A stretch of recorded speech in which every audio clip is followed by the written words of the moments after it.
Bienvenue dans le débat de France 24. C'est le nouvel épicentre mondial de la pandémie de coronavirus, d'après l'OMS, l'Amérique latine, avec aux premières loges le Brésil, avec près de 350 000 cas confirmés et plus de 22 000 morts à hier soir.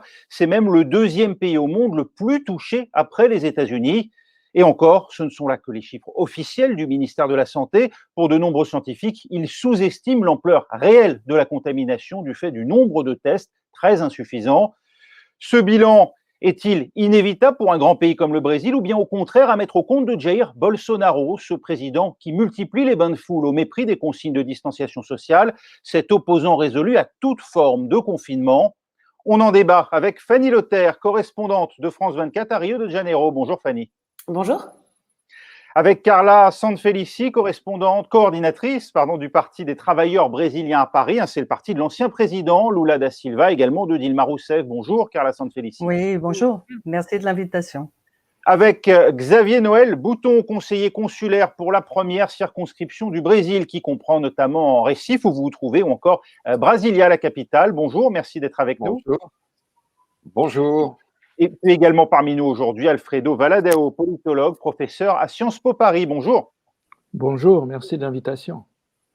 Mais d'abord, on va voir un extrait du reportage que vous avez co-réalisé, Fanny. C'était pour le magazine Reporter de France 24, diffusé dans son intégralité il y a quelques jours. Vous pouvez le voir d'ailleurs sur le site de France 24. La séquence que nous allons voir débute dans un hôpital de São Paulo. Elle donne la mesure du clivage qui oppose aujourd'hui entre les Brésiliens. C'est un reportage de Fanny Lothaire, donc, Louise Rollet, Laura Damas, Anne-Laure Desarnaud et Augusta Lunardi. Dans cet hôpital public, les 30 lits d'unités de soins intensifs sont déjà tous occupés. Le pays détient le triste record de mortalité chez le personnel soignant. Ici, beaucoup ont dû se mettre en quarantaine. Cette patiente est avec nous en soins intensifs depuis 10 jours et elle est malade depuis 15 jours avec des symptômes du Covid. Ce chef de service ne sait pas avec quels moyens il va accueillir les nouveaux patients prochainement transférés des États du nord du pays. Le pic n'a pas encore été atteint. Que va-t-il se passer? C'est exactement de ça dont on a peur. Quand le système va s'effondrer, l'hôpital ne répondra plus de rien. Il a fallu une pandémie pour que tout le monde s'aperçoive que notre système hospitalier tombe en lambeaux, surtout dans les États du Nord et à Rio. Et depuis longtemps. Dans le monde entier, personne n'était prêt pour ça. Mais en comparaison, les autres pays sont bien mieux préparés que nous. À São Paulo, à Manaus, la capitale amazonienne dépassée par le nombre de morts, ou encore à Rio de Janeiro. Partout, la situation empire. Symbole de cette course contre la montre, le célèbre stade Maracana a été converti en hôpital de campagne. 7 autres ont été construits dans l'état de Rio.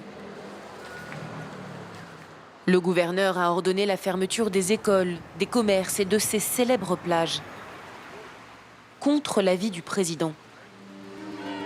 Au Brésil, le coronavirus est au cœur d'une bataille politique. Soupçonné d'avoir contracté le Covid-19, Jair Messias Bolsonaro minimise la crise sanitaire. Il participe régulièrement à des bains de foule, à coups de poignées de main et sans masque. Notre héros. Il accuse régulièrement les médias de créer un climat d'hystérie collective. Le Brésil a dépassé le nombre de morts de la Chine aujourd'hui. Et alors? Désolé, mais qu'est-ce que vous voulez que je fasse? Mon deuxième prénom, c'est Messi, mais je ne fais pas de miracle. Pour défendre le président, partout dans le pays, ses partisans protestent contre ce qu'ils surnomment la dictature du coronavirus. Comme ici à Rio. On veut travailler!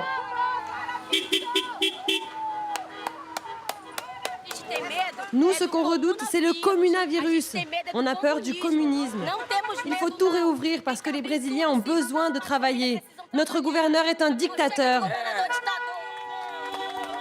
C'est dans le quartier de ce groupe de résistants au confinement que Jair Bolsonaro a fait son meilleur score à Rio, lors des élections présidentielles. Fanny Leterre, on entend vraiment les partisans de Jair Bolsonaro dénoncer une dictature du coronavirus? Et puis ça veut dire quoi pour eux? Qu'on exagère sur la gravité de la pandémie, qu'on prend des précautions inutiles, ou bien qu'on ment carrément sur l'existence même d'une menace, hein? Ils contestent les décès.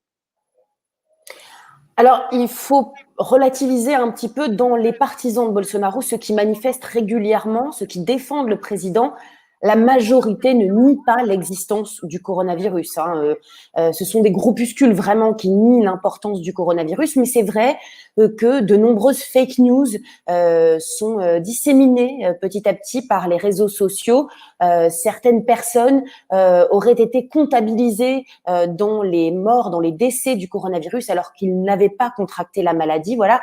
Et certaines informations comme ça, qui sont peut-être 5-6 cas en fait dans tout le pays, eh bien prennent un effet boule de neige, et du coup de nombreux partisans de Bolsonaro pensent qu'on exagère l'importance du virus. En fait, leur plus grand argument, qui est un argument sur lequel je pense gauche et droite, opposition et partisans du gouvernement peuvent s'accorder, c'est que c'est un fait, le coronavirus fait énormément de mal aussi à l'économie du pays, en fait. C'est comme un pays continent, plus de 200 millions d'habitants. Et ici, en fait, cette espèce de confinement, sans être vraiment un confinement, avec chaque gouverneur qui décide un petit peu s'il met en place un confinement modéré ou un lockdown complet, comme par exemple à Recife, eh bien, au final, les Brésiliens ne savent plus à quel sein se vouer entre la parole du président et les décisions des gouverneurs sur place. Résultat, en fait, le Brésil n'est pas vraiment confinés. Et donc, depuis plus de 2 mois, on voit de nombreux Brésiliens dans la rue continuer à ouvrir leur commerce, continuer à devoir sortir de chez eux pour travailler. Et ça, je parle surtout des populations les plus pauvres, hein, les classes populaires qui ont besoin de travailler, dont l'aide d'urgence apportée par le gouvernement de quelques 600 reais votée par le Congrès n'est pas suffisante, ou souvent, tout simplement, ils n'y ont pas accès. Et donc, c'est une vraie problématique. Comment faire en sorte de faire comprendre à la population que ce virus tue et a un taux de mortalité assez impressionnant au Brésil, et d'ailleurs avec une progression du nombre de morts exponentielle ici, et en même temps leur dire restez chez vous alors qu'ils ne le peuvent pas. C'est une équation quasiment impossible, et c'est à cela que le populisme, les arguments des pro-Bolsonaro et de Jair Bolsonaro fonctionnent et marchent. Xavier Noël Bouton, vous estimez qu'il a raison de mettre avant tout en avant l'économie de Jair Bolsonaro? Lorsqu'on observe la proportion, hein, par exemple, de jeunes adultes morts du Covid-19, elle est bien plus élevée au Brésil que dans la plupart des pays, notamment chez les plus pauvres, hein, qui ont bien du mal à respecter parfois les règles de distanciation sociale. Est-ce que ce n'est pas le signe que le confinement est indispensable et pas respecté? Est-ce qu'il ne faudrait pas aussi que l'exemple vienne d'en haut? Alors, je vais être très nuancé sur ma réponse, parce que effectivement, moi j'ai une formation d'économiste, donc je ne vais pas dire que le travail n'est pas nécessaire. Il l'est, et il l'est d'une manière extrêmement pointue au Brésil. Il y a une chose, ma circonscription fait 19 États du Brésil, donc c'est-à-dire la quasi-totalité du nord, de l'ouest et de l'est du Brésil. Ce que je peux dire, c'est que si vous allez à Manaus, vous allez, ou à São Luís, par exemple, vous allez être surpris du manque de discipline des Brésiliens, jeunes ou vieux. Peut-être que le message est mal passé là-bas, je ne suis pas capable de le dire, mais moi j'ai été absolument horrifié de voir ce que j'ai vu. Par contre, à Recife et même à Natal, où il y a une mortalité relativement importante, on constate une chose, c'est que les gens ont peur. Ils ont effectivement extrêmement besoin de travailler, mais ils ont peur. Donc, il y a un confinement extrêmement brutal parce que décidé dans un temps extrêmement court. Les juristes disent, là je ne suis pas compétent pour en parler, les juristes disent que ces décisions de lockdown qui ont été prises ci et là ne sont pas constitutionnelles. Ça me semble assez exact, mais je ne suis pas, je suis pas assez compétent en droit et en droit constitutionnel en particulier pour discuter de ça. L'économie aujourd'hui est dans une situation... Sans aller jusqu'au lockdown, quand Jair Bolsonaro participe comme hier à un nouveau rassemblement avec ses partisans en bravant les règles de distanciation sociale, est-ce qu'il n'incite pas les Brésiliens à avoir des comportements à risque? Voilà. Alors, c'est là où ma nuance intervient. Je suis absolument d'accord. Je trouve que l'exemple, il devrait le donner, même s'il ne craint pas la maladie, même s'il a des règles sanitaires propres et sérieuses. Je pense que c'est pas bon. Et c'est pas bon non plus de laisser un rassemblement tel que celui qu'il a de manière relativement régulière devant le palais présidentiel. Je pense que c'est pas une chose tout à fait bonne. Maintenant, les gens ont peur d'un retour, pardon madame, mais un retour du PT qui a, sur le plan économique, réussi pas mal de contre-performances. On va laisser justement Carla Sanfelici vous répondre, mais Carla Sanfelici, cette attitude de Jair Bolsonaro, d'après vous, est-ce qu'elle fait courir un risque au système de santé brésilien? Est-il menacé d'implosion, comme on l'a vu dans ce reportage?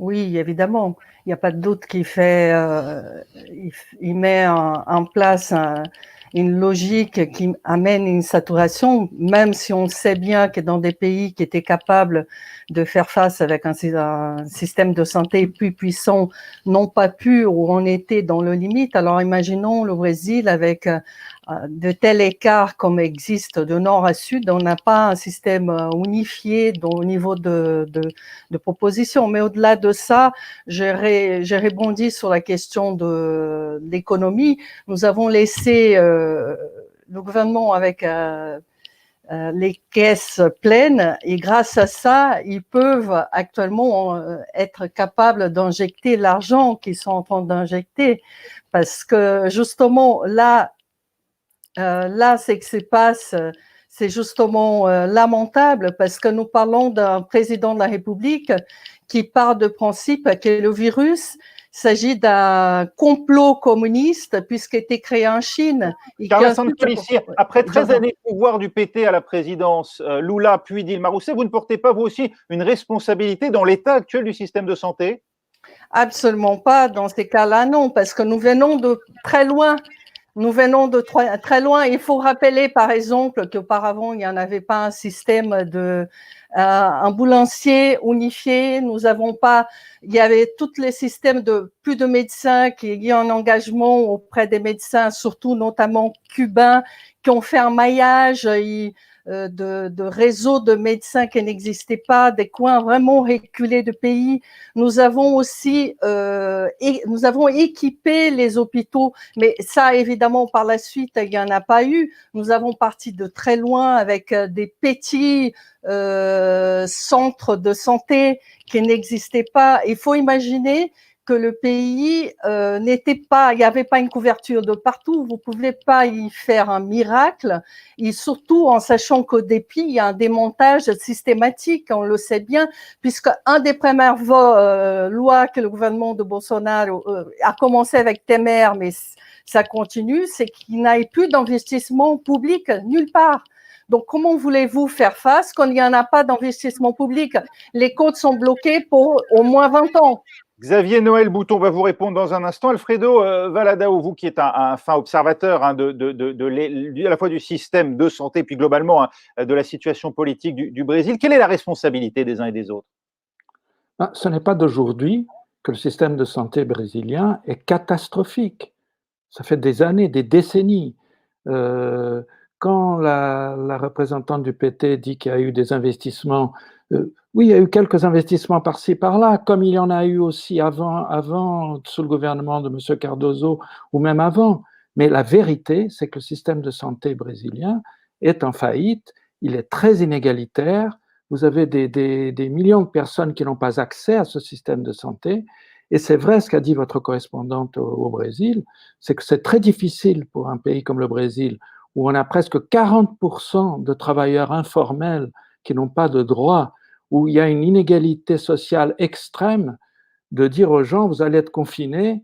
Il y a des gens qui ne peuvent pas s'arrêter de vendre leurs petites choses au feu rouge ou de travailler un petit peu. tous les jours, parce que sinon, il Oui. meurt de faim. Vous dites les torts sont partagés, mais là, le ministre de la Santé, Nelson Tech, qui démissionne après 4 semaines seulement en poste. La responsabilité, elle est de qui, celle-là? Parce qu'apparemment, ils sont en désaccord, notamment sur le fait que le président ait vanté à plusieurs reprises la chloroquine, dont on connaît aujourd'hui le scepticisme de la communauté scientifique. Non, mais c'est évident que le président Bolsonaro est en train de montrer une irresponsabilité vis-à-vis de la crise sanitaire terrifiante. Et c'est vrai qu'il a une responsabilité pour maintenir ce climat de défiance envers la science, envers les élites, envers le Congrès, envers la Cour suprême, envers toutes les institutions, en disant que c'est lui qui a raison, etc. Mais c'est vrai que Bolsonaro, lui, il joue pour sa propre base électorale. Lui, il essaye de créer un bloc qui le soutient, un peu comme Trump aux États-Unis ou Viktor Orban en Hongrie, par exemple. Il y a cette idée, on va créer un bloc qui nous soutient, qui est minoritaire, mais qui permet par la suite de gagner des élections. Et comme on sait très bien qu'aujourd'hui au Brésil, il n'y a pas d'opposition organisée, le PT lui-même, qui est la seule organisation de gauche un peu forte, elle n'a que 11% au Parlement ou 12% de sièges au Parlement, et il est totalement absent de ce débat, la vérité. Et le centre droit également, le centre aussi. C'est-à-dire, on est dans une situation très compliquée où un type comme Bolsonaro, qui est un populiste, en fait, essaye de jouer ses cartes. Et il a mis le doigt sur une vraie chose, c'est que effectivement, les gens ont besoin de travailler. Alors, Carla Sanfelici vous répond. Et puis ensuite, on donnera la parole à Xavier Noël Bouton et on reviendra tout de suite à Fanny Lothaire. Carla Sanfelici. Oui, je voudrais réagir concernant l'organisation, la réponse au gouvernement Bolsonaro. Il faut mettre à jour et parler aussi de la vidéo qui circule justement, qui a mis à jour. On va en parler dans un instant. Ah d'accord, très bien. C'est l'objet effectivement d'un reportage que je souhaitais passer dans un instant. Je vais donner la parole tout de suite à Xavier Noël Bouton qui a peut-être effectivement des commentaires à faire sur ce qui vient d'être dit, sur la responsabilité du président Bolsonaro et puis sur le bilan que vous avez vous-même défendu, Carla Sanfelici, du Parti des travailleurs, notamment pour ce qui est du système de santé. Xavier Noël Bouton. Alors, pour le bilan du système de santé, je demande pardon à la représentante du PT, mais je ne suis absolument pas d'accord parce que j'ai vu l'évolution des hôpitaux publics à Recife en particulier, mais sur tout le Nord-Est, depuis plus de 15 ans. Et je ne vous cache pas que ça a toujours été un problème absolument énorme. La population s'en rend parfaitement bien compte. Et l'État, écoutez, moi, la première fois, je suis allé voir un ressortissant français qui avait eu un accident de voiture. Et il était dans un hôpital public de Recife, du centre-ville de Recife, la zone nord. Et il y a une dame qui était à côté de moi, que je ne connaissais absolument pas, qui me dit, vous, c'est la première fois que vous allez dans un hôpital public. Parce que je dois dire que je devais avoir une tête de 10 pieds de long. J'étais effaré de l'état sanitaire de la chambre dans laquelle était mon citoyen français que je venais essayer d'aider. Et l'organisation à l'intérieur a été telle que j'ai mis presque 3 quarts d'heure pour trouver la chambre. Personne ne savait où il était, etc. C'était absolument catastrophique. On vous a entendu. Oui, allez-y. La seconde chose, pour prendre un petit peu d'élévation, c'est qu'on a aujourd'hui un conflit absolument majeur auquel prennent part 3 partis. Les parlementaires, Sénat, Assemblée nationale, et le STF. Le STF et le troisième étant évidemment la présidence de la République. Et là, il y a une mise en faiblesse constitutionnelle du président de la République. Il faut savoir que pour destituer le président de la République, il y a 61 motifs. Pour destituer un juge du STF, il y a 4 motifs.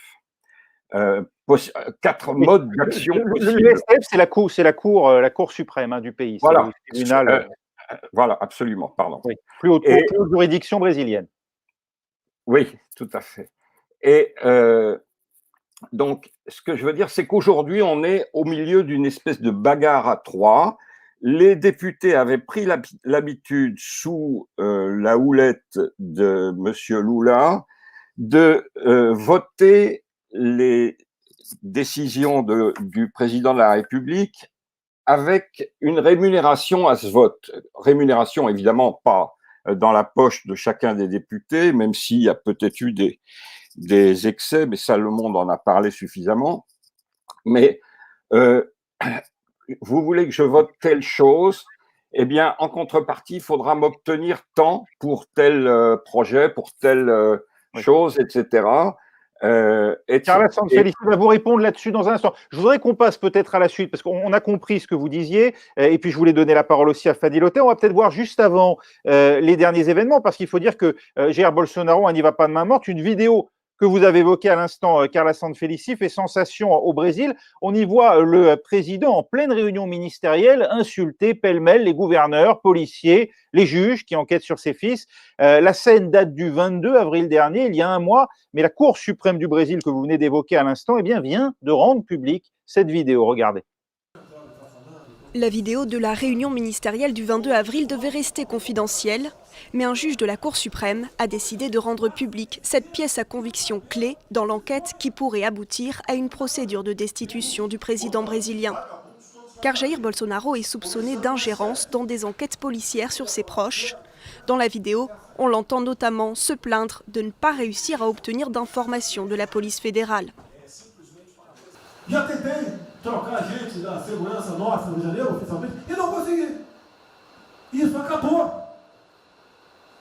Eu não vou esperar fuder minha família toda, de sacanagem, ou amigo meu. 2 jours après cette réunion, le ministre de la Justice Sergio Moro démissionnait, dénonçant le limogeage du chef de la police fédérale. Pour Jair Bolsonaro, cette vidéo ne prouve rien et n'est qu'une farce. Le document tourne en boucle sur toutes les télévisions brésiliennes.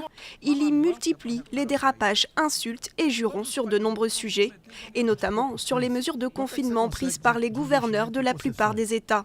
O que os caras querem é a nossa hemorroida, é a nossa liberdade. Isso é uma verdade. O que esses caras fizeram com o vírus, esse bosta desse governador de São Paulo, esse estrume do Rio de Janeiro, entre outros, é exatamente isso. Aussitôt diffusés, les anti-Bolsonaro ont exigé la démission du président, avec notamment un concert de casseroles, comme ici, à Rio de Janeiro. Fanny Lotter, il est isolé aujourd'hui, Jair Bolsonaro, qui le soutient encore, et puis que veulent les Brésiliens à l'égard notamment de ce confinement, parce qu'on sait que c'est une position forte du président brésilien.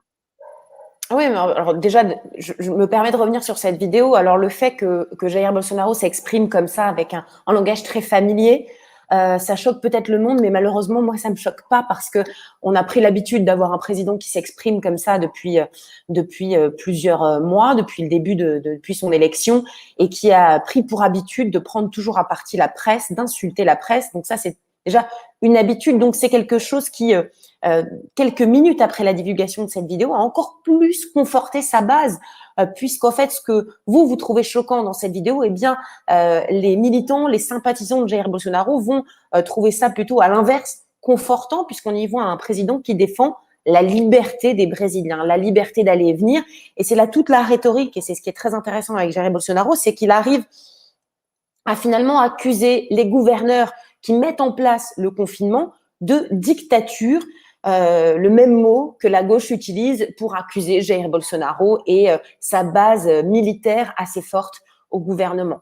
Donc c'est vraiment une opposition d'idéologie, et c'est ça qui est un petit peu triste ici, quand on habite ici depuis plusieurs années, c'est de voir que le coronavirus est utilisé en fait comme un argument idéologique, un argument économique, politique, et au final, on en oublie presque l'essentiel, qu'il faut absolument débloquer des fonds en urgence pour aider le système de santé. Alors, il y a quelques jours, Jair Bolsonaro s'est entretenu avec les gouverneurs de tous les pays, de tous les États, du Brésil, et il a promis de débloquer plus de 60 milliards de reais, ça fait environ 10 milliards d'euros, pour pouvoir aider les hôpitaux des municipaux et des États. Pour l'instant, On n'en a pas vu la couleur. Il faut dire que depuis le début de la pandémie, Jair Bolsonaro, clairement, a bloqué les fonds, a bloqué les financements de respirateurs, et c'est surtout ça qui est inquiétant, en fait. C'est le manque de moyens pour le réseau hospitalier public brésilien. On le sait, qui est dans un état catastrophique, mais c'est surtout parce qu'il n'y a pas suffisamment de moyens d'extrême technologie. On parle de lits, d'unités d'urgence, on parle de respirateurs, et c'est ça qui manque surtout aujourd'hui pour sauver la population. On sait, le taux de mortalité augmente chaque jour au Brésil. Sur le fond de la vidéo qu'on vient de voir, Antonio Valadao, qu'est-ce qui est reproché au juste à Jair Bolsonaro et à sa famille par la justice aujourd'hui? Il est reproché de vouloir prendre le contrôle de la police fédérale, qui est un organe d'État, pour servir ses propres intérêts, ses intérêts familiaux. Mais c'est évident que Bolsonaro, on peut présenter plusieurs possibilités ou plusieurs accusations qui permettraient peut-être de le mettre en difficulté, de le mettre, de lancer un processus de destitution. Sauf que c'est là où est le problème au Brésil aujourd'hui, c'est que la question, c'est que le Brésil a des institutions démocratiques fortes, des institutions, que ce soit le Parlement, la justice, même la présidence de la République, mais toutes ces institutions sont occupées aujourd'hui par des gens dont la plupart ne sont pas très recommandables. N'oubliez pas que le Congrès brésilien est composé de 30 partis. C'est une fragmentation terrifiante et la plupart des partis n'ont aucune idéologie, ne travaillent que pour leurs propres intérêts des caciques de ces partis. C'est du clientélisme à l'état pur. Donc, il y a un problème aujourd'hui. Il ne faut pas oublier que depuis le retour de la démocratie au Brésil, à partir du début des années 90, il y a déjà eu 2 présidents qui ont été destitués. Si on destitue un 3e aujourd'hui, ce n'est pas simplement un problème juridique, c'est aussi que ça risque de créer une crise terrifiante au niveau des institutions démocratiques brésiliennes.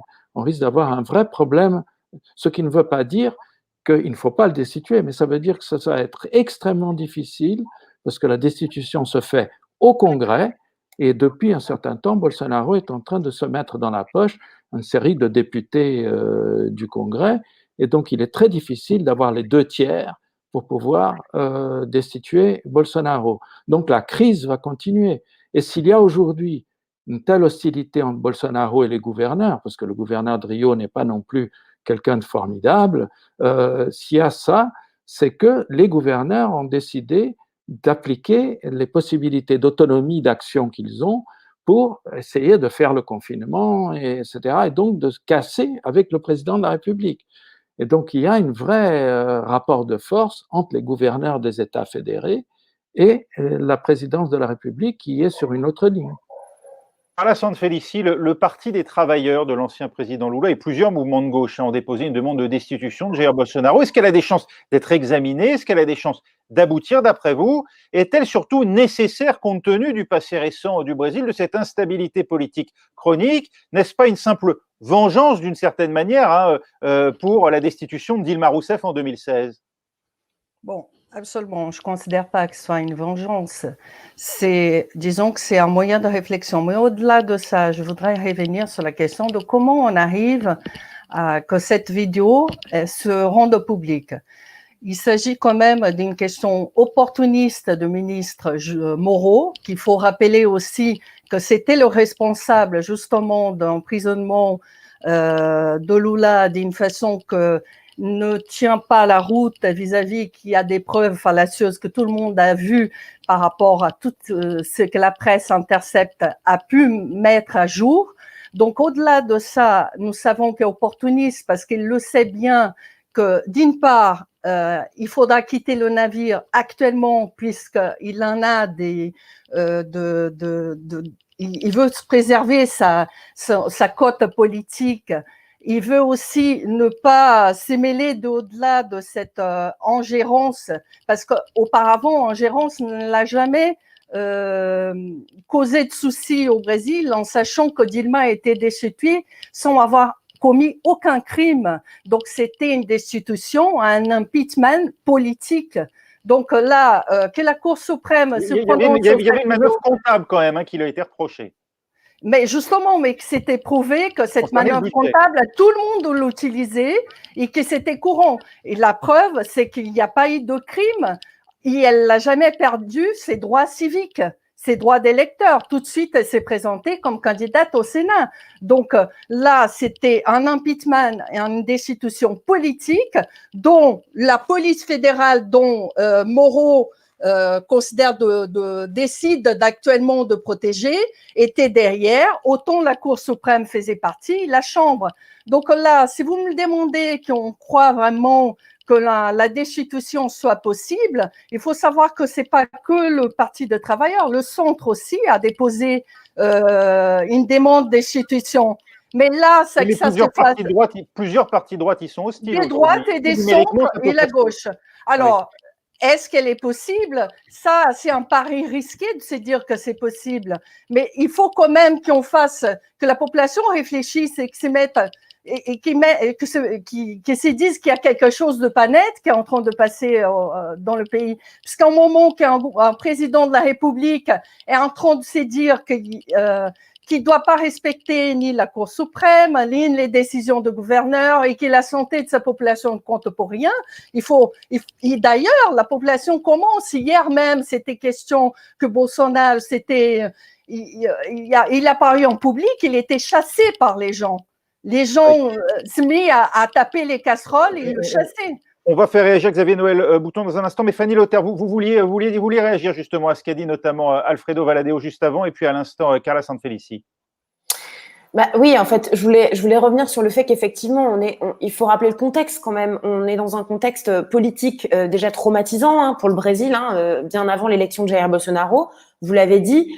Là, une deuxième possibilité de destitution en pleine pandémie. Il faut rappeler que là, il y a plus de 30 procédures de destitution qui ont été déposées contre Jair Bolsonaro. Et on parle pas seulement de soupçons, de trafic d'influence ou de vouloir protéger sa famille comme il a été révélé ou potentiellement révélé dans cette vidéo. On parle aussi de son inaction, de crimes contre la santé publique au Brésil, parce que depuis le début, j'ai l'impression qu'on dit tout le temps, Jair Bolsonaro n'a pas de pouvoir, ce sont les gouverneurs qui décident. Alors oui, le Brésil est un État fédéral dans lequel les États, les 27 États du pays ont beaucoup de pouvoir et donc peuvent agir. Par exemple, à Recife, il y a un lockdown, à Rio moins, dans certains États encore moins. Bref, le confinement est un petit peu à différentes échelles, respecté ou non dans les différents États. Mais oui, Jair Bolsonaro a un pouvoir. Il a le pouvoir de nuire, entre guillemets. Il a le pouvoir d'inciter la population à aller dans la rue, à manifester, à retourner travailler, à ne pas respecter les institutions. Et aujourd'hui, ce qui est triste, c'est que dans ce contexte de pandémie, on a une espèce d'animosité, de haine, à la fois à droite et puis de déception aussi à gauche, des institutions publiques. Et on le voit, c'est une espèce de haine contre le Congrès, de haine contre le STF, la Cour suprême. Et Sergio Moro, cette démission, elle a surpris beaucoup de monde. D'abord, qu'est-il venu faire dans cette galère que nous décrivait il y a quelques instants Alfredo Valadeo, ces élus à la réputation sulfureuse ou douteuse? Pourquoi le juge Moro est-il allé leur apporter son crédit? Et est-ce qu'il a démissionné uniquement en raison de la scène qu'on vient de voir dans cette vidéo ou d'un contexte plus général d'après vous?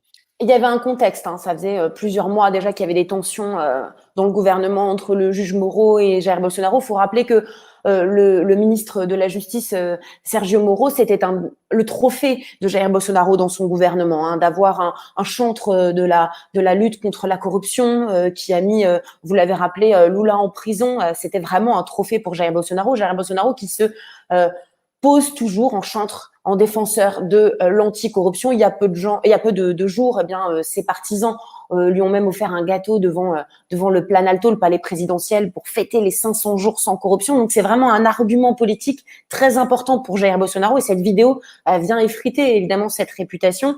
Et c'est ça qui est dangereux. Et donc le juge Moro finalement a mis le doigt là où ça faisait mal. Il l'a fait aussi. Il faut pas être naïf pour des raisons politiques. Il a clairement des ambitions présidentielles, des ambitions politiques. Et voilà, il a toujours défendu le fait qu'il était blanc comme neige, qu'il allait défendre envers et contre tout la lutte contre la corruption. Et donc, sa démission n'a pas été surprenante pour nous. En tout cas. Xavier Noël Bouton, Sergio Moro qui accuse le président Jair Bolsonaro de chercher à peser dans des enquêtes policières, c'est vrai qu'il ne s'en cache pas dans cette vidéo. Est-ce qu'il n'y a pas là un vrai problème? Alors, plusieurs axes de réflexion.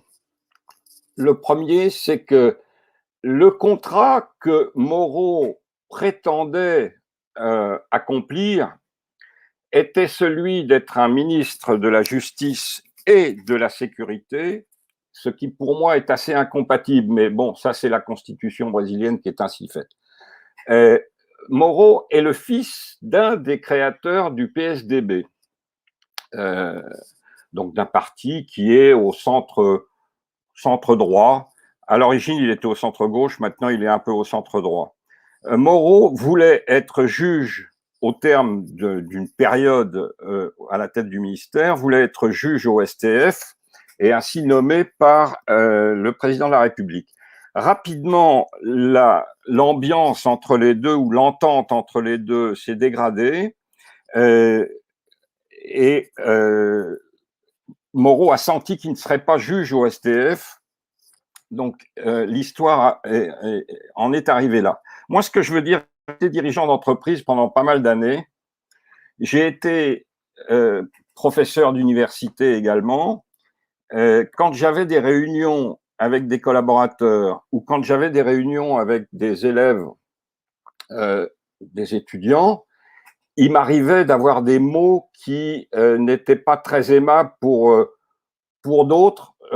Moi, je me suis toujours attaché à ne pas insulter mes pairs, c'est-à-dire les autres professeurs. Mais là, on le voit quand même copieusement insulter un certain nombre de dirigeants, et puis il appelle même les Brésiliens à s'armer. Il y a une guerre Voilà. aujourd'hui au sommet du Brésil. Non, ça, l'armement, ça faisait partie de sa campagne électorale, c'est tout autre chose. C'est une espèce de rêve américain, les gens veulent être armés. Il faut dire qu'il y a un risque d'insécurité qui est très important. Et je voudrais qu'on y revienne sur cette insécurité, parce que je pense que c'est l'un des échecs du juge Moro, mais bref, c'est un échec également des présidents qui ont précédé. Il nous reste très peu de temps. Hein. Moi, demain, si jamais je devais me démettre d'une fonction quelconque sous les ordres de quelqu'un, j'irais d'abord parler avec la personne. Je ne ferai pas un scandale comme il a fait. Je trouve ça me fait de la peine, parce que je pense que c'est un type très valable, mais ça me fait de la peine parce qu'on ne fait pas comme ça quand on fait partie d'une équipe. Fanny Lothaire, en un mot, c'est ce discours effectivement sur la nécessité de s'armer. On n'a que quelques secondes, mais est-ce qu'il y a un climat de guerre aujourd'hui au sommet du Brésil? Alors au sommet, certainement, hein, quand on va à Brasilia, qu'on se rend à Brasilia, on le ressent, hein, cette espèce de tension régulière hein, devant le Planalto, mais effectivement, c'est un argument politique, vous l'avez dit, hein, un argument politique de campagne de Jair Bolsonaro, vouloir armer la population. Il y a cette espèce de rêve américain ici, il y a une grande partie de la population qui est persuadée que avoir une arme chez soi, c'est pouvoir mieux se défendre, et donc en incitant la population à s'armer, effectivement, il parle à sa base populaire, populiste, et ça fonctionne auprès de l'électorat de Jair Bolsonaro. Malheureusement, je pense que c'est un des arguments qu'on voit dans la vidéo qui n'ont absolument aucun lien avec l'obligation de confinement des gouverneurs ici au Brésil pendant cette pandémie. On est sur des problématiques mélangées. On a l'impression que Bolsonaro rajoute ses arguments politiques au milieu de cette pandémie et mélange tout et espère que ça va pouvoir fonctionner. En attendant, il perd de jour en jour des pourcentages de popularité. Là, pour l'instant, je crois qu'on en est à environ 35% de popularité. C'est assez bas, mais en même temps, paradoxalement, eh bien, sa base populiste se radicalise et est encore plus forte avec lui. Xavier Noël-Bouton, vous voulez dire un mot? Une chose, le confinement dans les régions, je pense par exemple à une région qui est dans ma circonscription, qui est entre João Pessoa et Fortaleza, donc ce qu'on appelle les fameuses plages du Nord-Est, etc. Là, il y a plus de 70% de travailleurs informels, c'est-à-dire qui sont enregistrés nulle part. Eh bien, ces gens-là, quand ils n'auront pas bouffé pendant une période que je ne peux pas établir, ils vont se rendre au crime, c'est-à-dire au cambriolage, et éventuellement avec les brutalités qu'on peut craindre. Et je peux vous dire que la population française et italienne et suisse, qui est établie là-bas dans des condominiums assez luxueux, sont absolument paniqués par ce qui se passe dans leur coin. Carla Sanfelici, oui. Carla Sanfelici, c'est finalement le président de cette élite recluse, Jair Bolsonaro, contre un peuple qui voudrait prendre les armes pour se nourrir aujourd'hui? Au-delà de ça, je pense qu'il faut comprendre, parce que tout le monde s'est dit Bolsonaro, c'est l'élite. Oui, effectivement, c'était le dernier recours de cette élite qui est en place. Mais au-delà de ça, ce ne sont pas les gens qu'on a vus dans le reportage de Fanny Lothaire, hein, dans les rues de Rio. Oui, mais vous avez aussi une base d'extrême droite très populaire, évangélique, tout ce que vous voulez. Mais je voulais revenir sur une chose. Tout le monde quelques secondes. Oui, rapidement. La question est que tout le monde est en train de faire la lecture, la grille des lectures sur Bolsonaro. Il faut y penser que 2016, on a eu la destitution d'un président de la République. C'était un coup d'État. Par la suite, la deuxième étape de ces coups d'État, c'était la prison de Lula, sans preuve. Il était persécuté comme ça. Il a resté plus d'un an en prison pour absolument rien. Et on n'a pas vraiment un système démocratique. Merci, mais c'est pas le sujet. Je suis désolé, c'est pas le sujet de la Bien sûr, mais ça répond pourquoi nous avons un personnage comme Bolsonaro et pourquoi on arrive à cette crise sanitaire. Merci beaucoup, Carla Sanfelici. Merci également à Xavier Noël Bouton d'avoir été avec nous. Merci à Fanny Lothaire, correspondante de France 24 à Rio, et à Alfredo Valadao. Voilà, c'est la fin de ce débat. Merci de l'avoir suivi. Restez avec nous sur France 24. L'info continue. Prochain débat demain mardi.